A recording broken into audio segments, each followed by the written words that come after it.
Feminists want the UN to censor the internet to prevent cyber violence. But what does Anita Sarkeesian define as harassment and cyber violence? Harassment is, as someone had mentioned, it's not just what is legal and illegal, right? Harassment is threats of violence, but it's also the day-to-day grind of you're a liar, you suck, you know. That's right, criticizing feminists or calling them out on their bullshit by saying they suck or they're liars now constitutes cyber violence. And remember, this is the same woman who thinks everything is sexist, everything is racist, everything is homophobic, and you have to point it all out. And what does Zoe Quinn define as harassment and cyber violence? Trans women often face a very specific type of violence called dead naming, where people post pre-transition names. So under this definition, referring to Caitlyn Jenner as Bruce will be treated as hate speech. Because it's not Bruce Jenner, it's Caitlyn, and she's a stunning woman! They're actually calling for laws and Chinese-style internet censorship to shut down anyone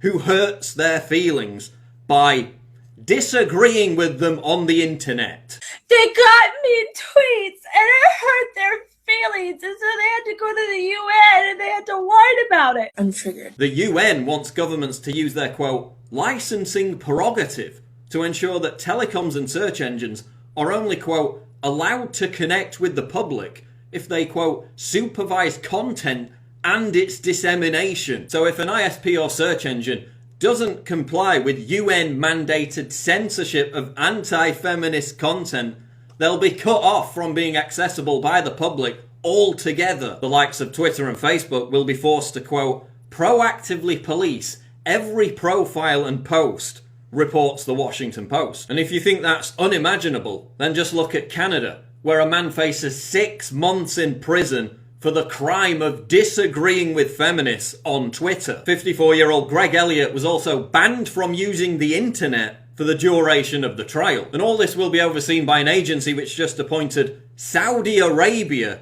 to head a key UN human rights panel, the country that is about to crucify a 17-year-old for taking part in an anti-government protest. But of course, these new rules won't apply to feminists. They'll still be free to call for the genocide of men or putting us all in concentration camps, while making bomb threats against weight loss companies and Gamergate meetups. So feminists will be free to continue to make death threats against anyone who doesn't embrace their radical ideology, but don't you dare tell Anita Sarkeesian that she sucks, or the UN thought police will be knocking at your door. Everything is sexist, everything is racist, everything is homophobic. Everything is sexist.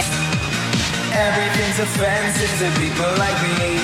Let's go through the checklist. It's all misogyny.